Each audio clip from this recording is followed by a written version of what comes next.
Hey guys, welcome back to the channel.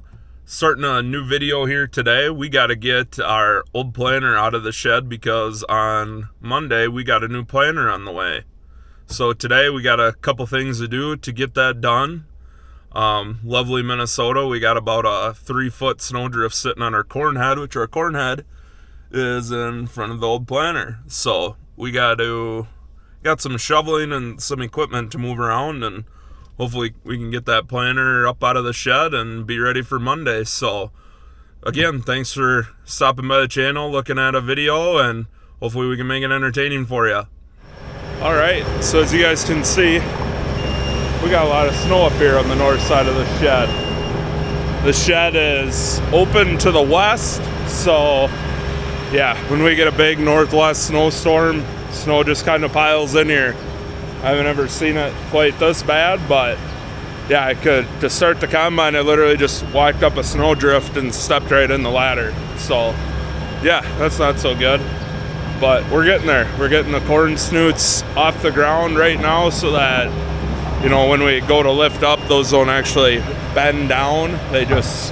We're just getting them off the ground, because that's kind of that's the thing that's going to break, is the snoots will actually bend them downwards, which we've done in the field before, and they're not cheap to replace. So there's the planter. We got to get that off the wall. So as you can see, the corn head's boxing it in. So yeah, really excited to get that planter up here on Monday, but first we got to get this planter out of here and make sure we can tell the trucker to bring it. So we'll keep working here.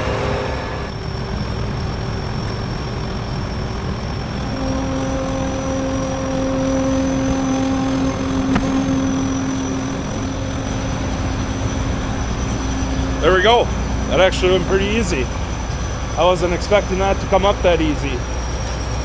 So yeah, now that we got that out of the ground, we'll take that, we'll get all the other equipment out of here, and we'll get that tractor back up here and get the planter out of here. That was really good. I didn't think that corn head was gonna come up quite that easy.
Well, there you just got to watch me move the snow with our Kubota SSV 65.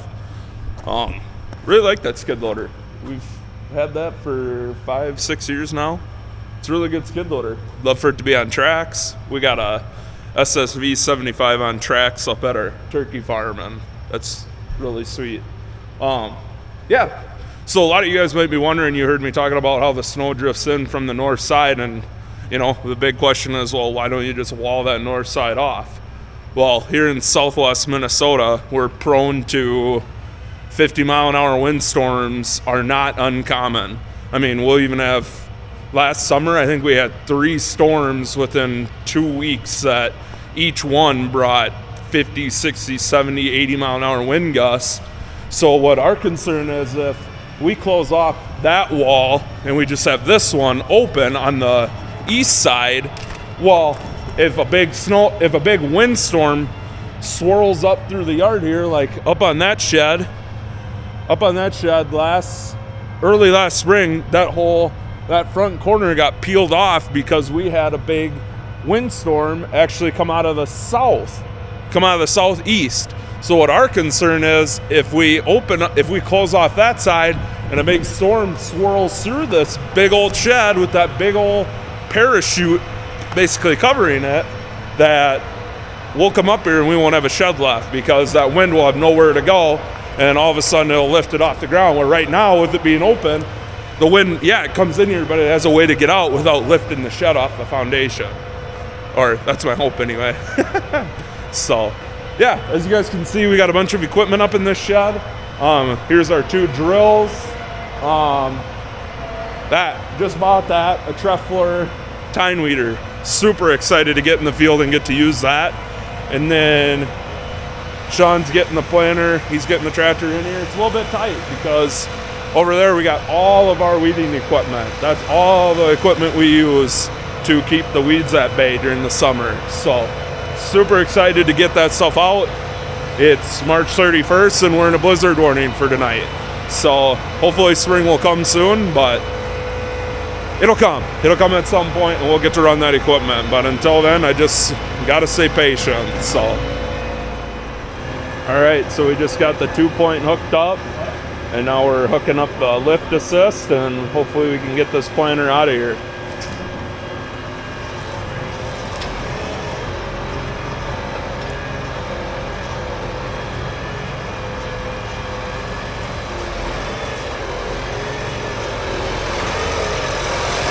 So yeah, he doesn't have a lot of room up here in between cultivators, but that's the awesome thing about these tractors. They can kind of spin and swivel on a dime, so all we got to do is we just got to make sure he can get forward enough without tearing into the back side of the shed here. So.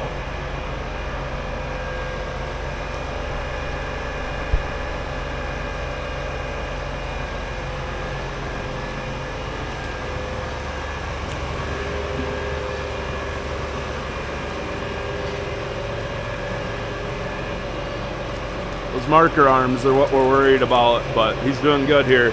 See, now, like I was talking about, he can swivel basically on a dime and swing that front end away, and then he'll back up here, and yeah, easy. We've done this before, you can tell. We've done this a lot where we get in tight spots with these tractors, and we know how to wiggle them and maneuver them to get out. So Kevin's over there on that side guiding them. He's got plenty of room on this side. There we go. Perfect, easy amount of room. I didn't think it'd be that easy to get that planter out, but we got it.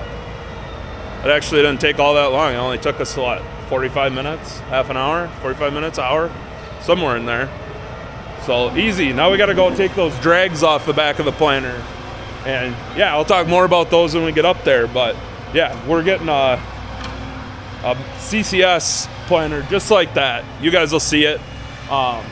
Super excited to get away from boxes. The only downfall is it's not your conventional CCS style planter where it's 2 50 bushel boxes. We only got one 50 bushel box, but that's still more than 16 rows of 3 bushel boxes and a lot less hassle when you're filling in the spring. So, all right, got the planter ready to go. Got all those drags off. So this is what one of those looks like here. Yeah, I think they're just old insecticide incorporators that they used to use in like the 90s, 2000s. I forget when exactly they were used. We don't use them for that. What we've used them for was actually grass control. So our number one enemy is foxtail. You'll find that out. You'll see how foxtail can be a nuisance to us and how we battle it.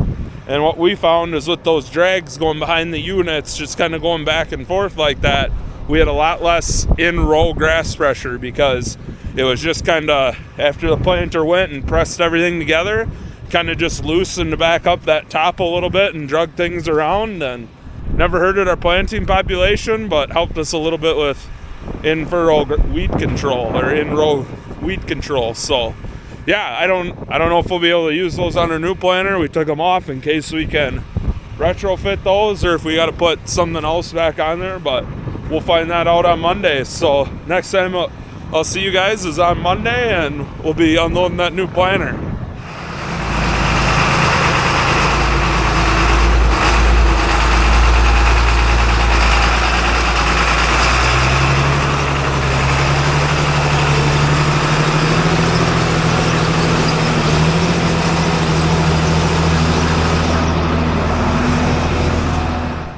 Morning. It is now Monday morning. Last I was talking to you guys was on Friday when we were getting our old planter ready to go. Had a good weekend off, but now it's Monday. It's about 10 o'clock in the morning. We are going to be swapping tracks on our 8420T. So that's the tractor you just saw Sean driving out of the barn. We are going, those tracks, when we bought that tractor, we traded for that tractor 4 or 5 years ago now, and when we traded for that tractor, we knew we would only have a year or two of the tracks left on it, but we got 4 or 5 on it, but now it's time to swap those tracks. So we had some old tracks in a shed over at another farm. We're gonna see how those look, hopefully get them put on, and yeah, you guys will get to see the process of that. Kind of a cool process. We got it down pretty well now.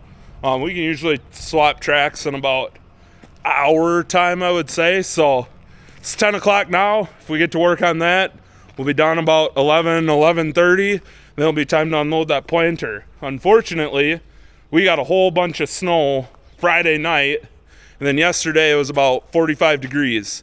So the yard is gonna be a mess here in about half hour, 45 minutes. So we might be tracking our old planter all the way up to the road, about it's a good half a mile driveway, I would say, and doing the unload up on the road. So that might get a little interesting, but shouldn't be something we can't handle.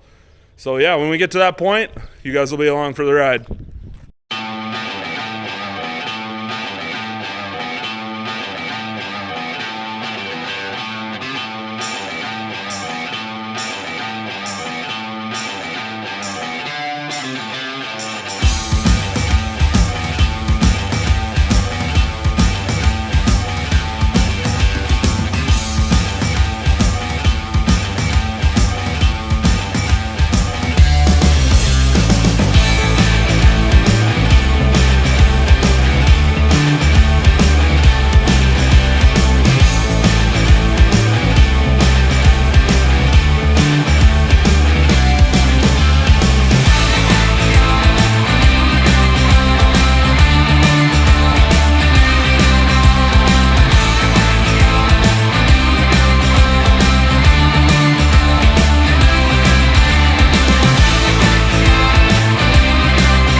All right, there we go. We got the new planter up in the shed. I wasn't able to record as much as I would have liked to of us unloading it. Kind of got a little dicey there. Needed to kind of pay attention more to what was going on and helping Sean get it off the trailer. That wasn't an ideal spot to kind of do that planter swap, but there's no way that loaded truck would have made it up in our yard. So yeah, we got it unloaded. It's up in the shed. A little bit about this planter. It's a 1725C ExactEmerge speed planter. So that's a huge upgrade to us. We've never had a speed planter. This is the first one. So we'll hopefully be planting pretty consistently in that 8, 9, maybe 10 miles an hour range. That's quite a bit. Our other one, the sweet spot planting corn, was about 4.5 miles an hour. So that'll be nice. We'll find the sweet spot on this and hopefully get a little bit better singulation out of our other planter. Our other planter was getting to be, 15 years old or so. So it's kind of time to do an upgrade. And yeah, we went with a brand new planter. Not very often we buy brand new equipment, especially something like this, but we just felt like the time was right to kind of take that huge leap and buy something brand new. So we bought a brand new planter. But yeah, I look forward to getting this planter out in the field. You know, we'll kind of all take turns running it and kind of seeing how it works, and hopefully get some video in. Hopefully Mother Nature is going to allow us to kind of get in the fields here somewhat soon. I know it's kind of crazy to say as I look out and see just a ton of snow up in our groves and whatnot, but I see 50s on the horizon, and usually when we get to this time of the year, it's April 4th today, so we'll get there. It'll take some time, but yeah, when we're in April, the sun has so much power. If you get sunny and 50 degrees out, it doesn't take too long to start melting away snow. So anyway, this is where I'm going to end this video. Appreciate you guys sticking through it and following it to the end. And yeah, hopefully we'll get some more videos of equipment running here soon. And yeah, if you could, like and subscribe. And again, thank you for watching.